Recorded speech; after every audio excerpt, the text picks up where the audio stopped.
Glad you could join us for 7:30 News Bulletin. My name is Fales Chizombe. The top stories. Pope Leo XIV urges the faithful to be leaven of peace and a sign of hope. Mega Farm Initiative records limited success but fails to deliver food security. Government calls for accelerated education reforms to ensure improved learning outcomes. And in other news, Zambia awaits Edgar Lungu's funeral as burial dispute drags on.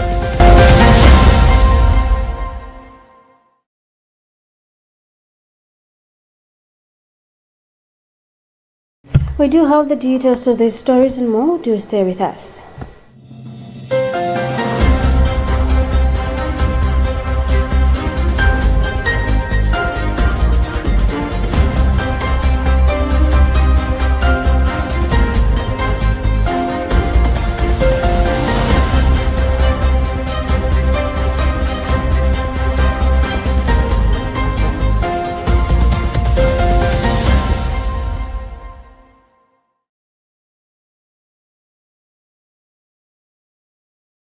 Pope Leo XIV on Monday commended consecrated men and women for their faithful witness to Christ, even in places scarred by violence and conflict, urging them to remain leaven of peace and signs of hope in the world. He made the appeal while celebrating Mass for the 30th World Day for Consecrated Life on the Feast of the Presentation of the Road. We have a Vatican News report read by Charity Chilanga.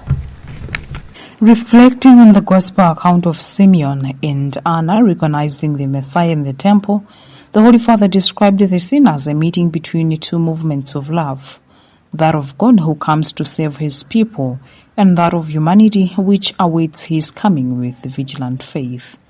Pope Leo said this encounter sheds light on the vocation and mission of consecrated persons in the Church today. Pope Leo recalled the founders and foundresses of religious institutes as models of docility to the Holy Spirit, guided by faith and courage amid the tension between earth and heaven. From the Eucharistic table, he noted they were sent to varied parts of service, some to the silence of the cloister, others to apostolic work, education, missions, or service among the poor, always returning to the cross and the tabernacle as the source and goal of their actions. Through the power of grace, the Pope said consecrated men and women became a prayerful presence in hostile or indifferent environments, a compassionate hand amid degradation and abandonment, and the witness of peace and reconciliation in contexts marked by hatred and violence. He added that many were prepared to go against the current, even to the point of martyrdom, becoming in Christ a sign of contradiction. Quoting Pope Benedict the 16th post-synodal apostolic exhortation Verbum Domini, Pope Leo emphasized that sacred scripture is fully understood when lived.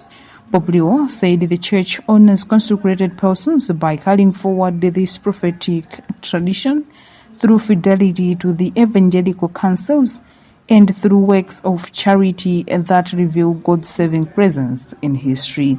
The Holy Father highlighted the many outposts of the gospel established by religious communities in difficult and dangerous settings.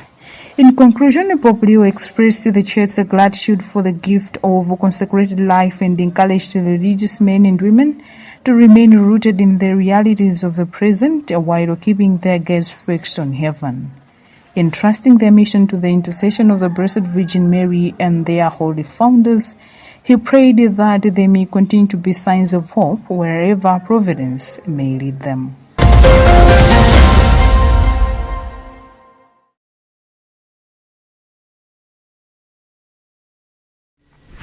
The Ministry of Agriculture and Irrigation says the Mega Farm Initiative, a program introduced by a previous government to ensure national food security, recorded some success, but ultimately failed due to several implementation challenges.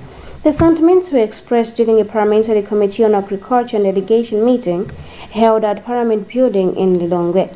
According to the Director of Mega Farms in the Ministry of Agriculture and Irrigation, Henley and Satilomo, the initiative had good intentions, but faced serious setbacks that affected its overall performance. Emmanuel Chocha with the details. Speaking during the meeting, Satilomo said the government injected 20 billion kwacha into the Mega Farm initiative to enable farmers to access soft loans for farm inputs such as maize seed, fertilizer, and other cereals.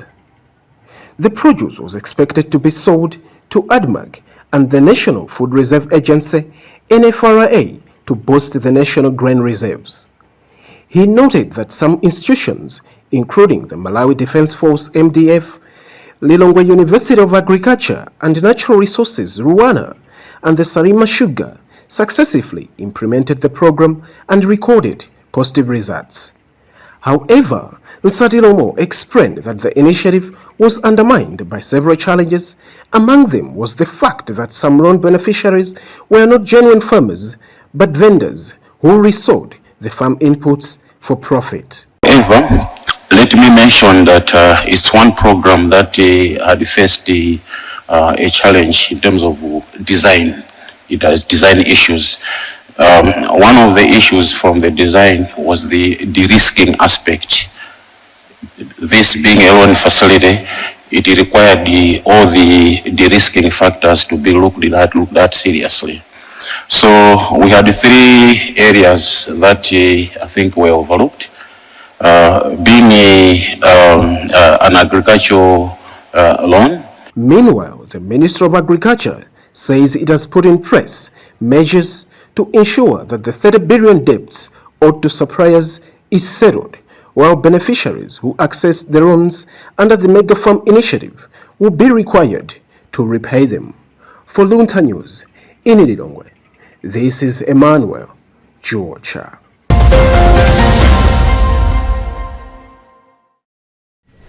President Professor Arthur Peter Mutharika has called on newly sworn-in Minister of Industrialization, Business, Trade and Tourism, Simon Itaye, to lead the sector with integrity and a strong focus on delivering tangible results to support Malawi's economic recovery. Speaking during the swearing ceremony at Kamuzu Palace in Lilongwe on Tuesday, President Mutharika said the ministry is central to the country's growth agenda and holds vast potential to drive socio-economic transformation. Alison Banda with the details. President Mutharika said the appointment comes at a critical time when Malawi is intensifying efforts to stabilize the economy and accelerate development through industrialization, trade expansions, business growth, and tourism promotion. He said the oath taken by the new minister binds him to serve the people diligently and place national interests above personal considerations, expressing that leadership in government must be guided by responsibility and accountability. The president expressed confidence that the new minister will provide effective leadership to unlock opportunities to investment, job creation, and sustainable economic growth. Now I know Mr. Itaye from before. We have worked together. In this room, he came in his capacity as chairperson of the Millennium Challenge account some years ago. I don't know if you remember that. He came here, and also when actually the MCA was being handed over to the government in Paramanga, he was there also, and we worked together. So I know his work and experience. In his remarks, Minister Itaye said the appointment comes at a time when the country is focusing on strengthening the key productive sectors to support economic recovery. He said he is committed to advancing industrialization, promoting trade and business development, and positioning tourism as a key driver of national development. Before his appointment, Itaye served as Managing Director and Chief Executive Officer of Packaging Industry Malawi Limited, trading as Nampak Malawi. He also held several senior leadership roles, including chairperson positions at Old Mutual Life Insurance Company Malawi Limited, Investments Alliance Limited, and Press Corporation Limited. For Luntha Television, This is Alison Banda.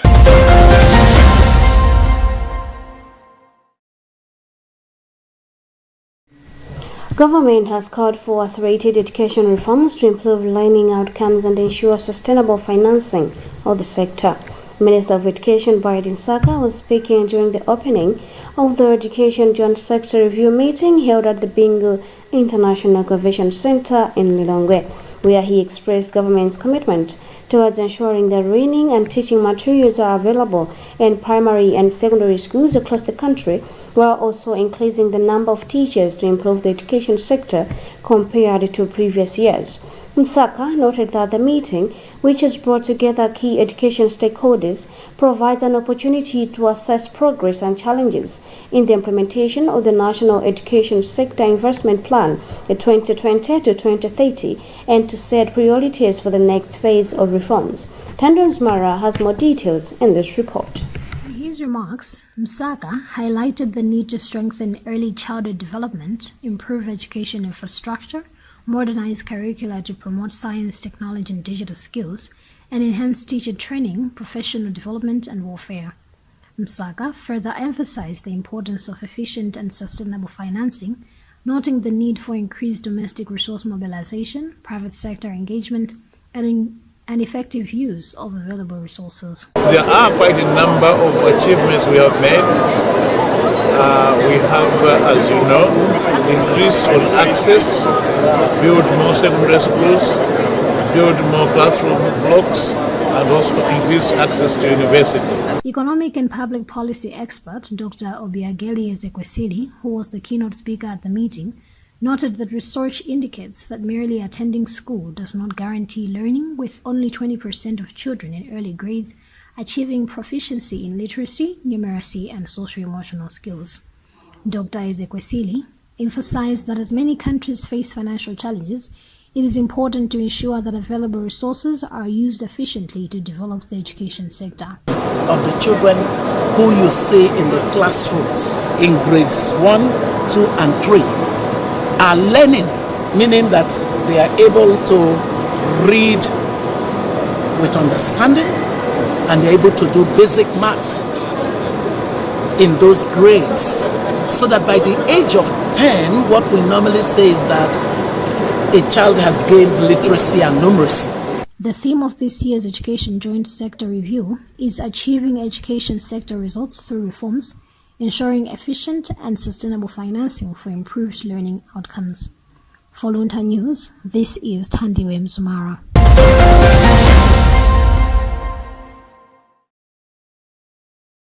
Remember that you're watching news coming to you live from Bishop Neve Media Center, and today you're with me, Fales Chizombe. Before you proceed, let's have another look at the headlines. Pope Leo XIV urges the faithful to be leaven of peace and a sign of hope. Mega Farm Initiative records limited success but fails to deliver food security. Government calls for accelerated education reforms to ensure improved learning outcomes. And in other news, Zambia awaits Edgar Lungu's funeral as burial dispute drags on.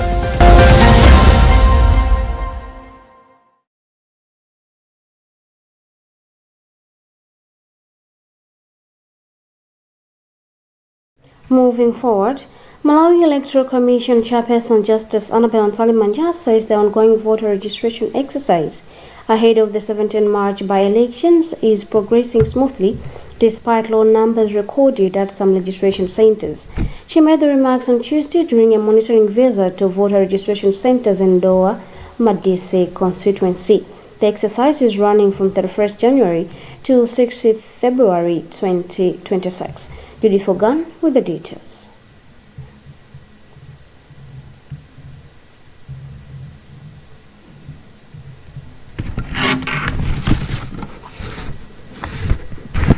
Justice Mtalimanja said the current exercise is only meant to supplement the voters' register used during the September general elections, stressing that low registration figures, such as centers recording as few as 5 new registrants, should not be mistaken for voter apathy.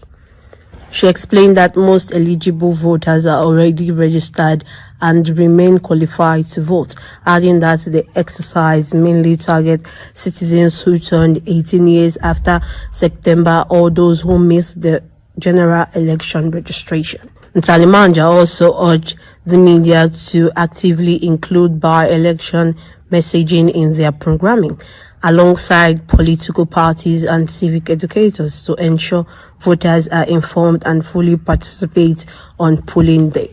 So far, voter registration has been happening since the 31st of January. We are going to close on the 6th. So far, we don't have any challenges. Our centers are fully open in the by-election areas, of course, except for Kodaliwalads, where we are not conducting any voter registration. Only 6 out of 13 registration centers are being used in Dowa Madisi, as MEC continues preparations to deliver a credible and inclusive by-election on 17 March. For Luntha News in Lilongwe, this is Judith Ogan.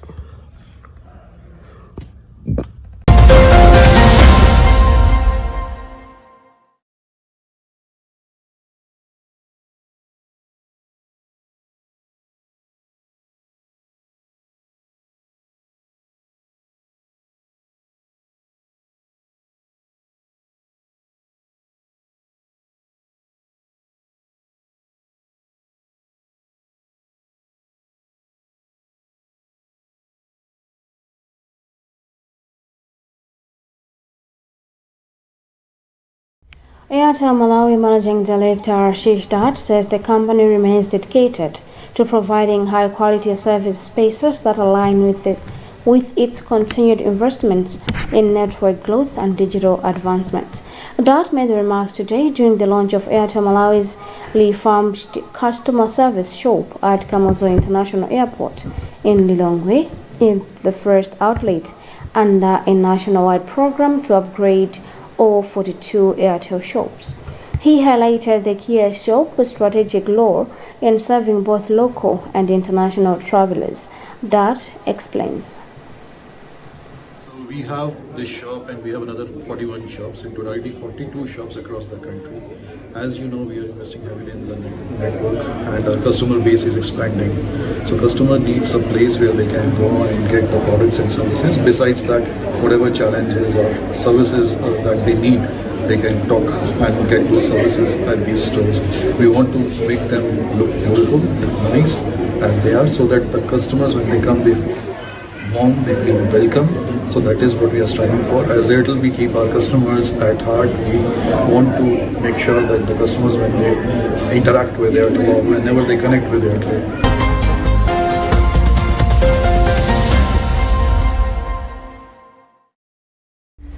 At the same event, Airport Development Limited Chief Executive Officer Victor Lungu said Airtel's move supports ADO's plans to modernize the airport, covering infrastructure improvements, enhanced energy backup systems, and quicker passenger processing. He explains.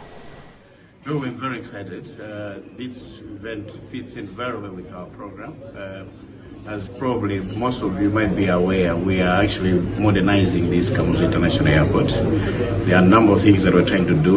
We are starting with this terminal building, trying to upgrade it, improving the face of it. If you see outside there, we're doing a canopy, which is trying to also uplift the face of this, but also trying to assist passengers during the rainy season.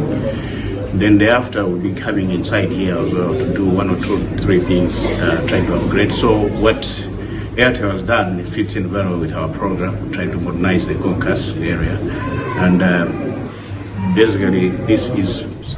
In sports, Malawi's top boxer Wilson the Bronze Boy Perry has appealed to the Malawi Professional Boxing Control Board to grant him clearance to compete on the continental stage.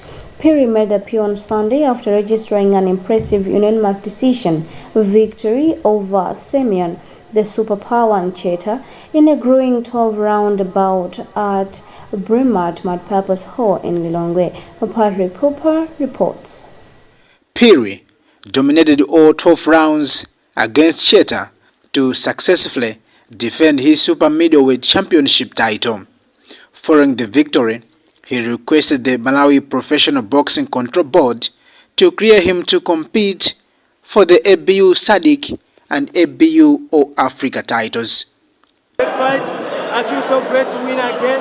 I'm the super middleweight national champion again. This is so great and precious to me. Speaking on the development, Malawi Professional Boxing Control Board President Lozo Zimba praised Piri for his outstanding performance, saying the board is committed to providing him with a platform to showcase his boxing talent across Africa. The quality of fights that we have witnessed today are quality at top boxing. Yeah, the fights were so exciting. Every boxer were well prepared, and this is what we wanted to do. They showcased, they came here with prepared, not for the sake of money, but they satisfied their talent to make sure they should carry the night. Meanwhile, the Minister of Youth, Sports and Culture, through its public relations officer Macmillan Mwale, commended the Malawi Professional Boxing Control Board for successfully organizing the boxing event. Mwale added that the ministry will continue improving sports infrastructure to support the growth and development of boxing in the country. Looking at the talent that has been there, the potential is there, maybe what we need simply is to give them moral support as well as material support so that they can do well. Government on its own, they cannot manage to provide everything, but maybe through the private sector, we have seen a number of companies coming forward to support these boxers. That's the way to go. Maybe. The event, which was organized by Youth Boxing Promotion, featured 6 bouts at Bremat Matpapos Hall in Lilongwe. In one of the highlights, Ali Kabeya from the Democratic Republic of Congo knocked out Wilson Shasha Masamba in the 4th round, while the remaining bouts were decided by unanimous decision. This was the second time Wilson the Bronze Boy Piri defeated Simeon the Superpower Cheetah. For Luntha News, this is Patrick Pupa. In international news, 8 months after the death of former Zambian President Edgar Lungu on 5th June 2025 in South Africa, the question of where he will be buried remains unresolved, despite clear court rulings and growing public interest. In August 2025, the Pretoria High Court ruled that Lungu's body must be returned to Zambia for a state funeral, rejecting his family's wish to bury him in South Africa and later denying them leave to appeal, saying there was no reasonable prospect of success. We have an African News report read by Charity Chilanga. South African judges said Zambian law applies because Lungu was only in the country temporarily for medical treatment. The Zambian government wants Lungu to have a state funeral at home, something Lungu's family has refused to allow because of his bitter political feud with current Zambian President Hakainde Hichilema. Lungu, who was Zambia's leader from 2015 to 2021, died of an undisclosed illness in a South African hospital on June 5th at the age of 68. A state funeral for him in Zambia was cancelled twice because of disagreements over the details. His family and lawyers said he left specific instructions that Hichilema should not attend his funeral, while the Zambian government said Hichilema was due to preside over the state funeral. As a former head of state, Lungu is entitled to a national funeral in Zambia, and the courts have made clear that the national interest outweighs the family's preference, thereby legally clearing the way for his repatriation and burial. But so far, there has been no official repatriation. The family is reported to have approached South Africa's Supreme Court of Appeal, and their silence is fueling speculation. What is clear is that poor communication, the long delay, and the family's original wish to keep the burial in South Africa have all helped spread rumors. For now, the key question remains as to whether Edgar Lungu's final resting place will become a site of national unity or another flashpoint in Zambia's already tense political landscape.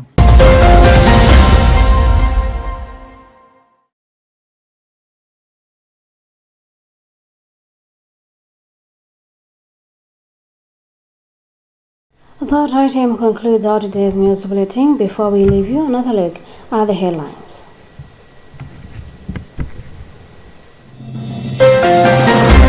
Pope Leo XIV urges the faithful to be leaven of peace and a sign of hope. Mega Farm Initiative records limited success but fails to deliver food security. Government calls for accelerated education reforms to ensure improved learning outcomes. And in other news, Zambia awaits Edgar Lungu's funeral as burial dispute drags on.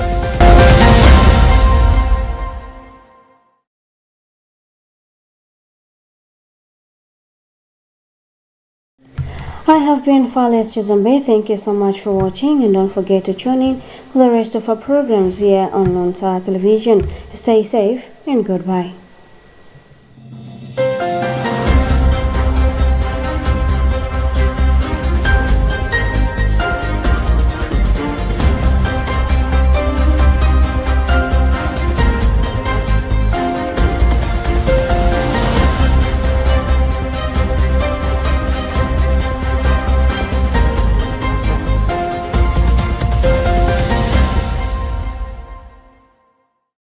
Olivia school fees kwa kupiga tobano. Listen to fees by Airdo Money. Muta Olivia school fees mosa vuda kutera bafoni yanu. Tadilani ndondomeko zo tadirazi. Toyamba imbani *211#.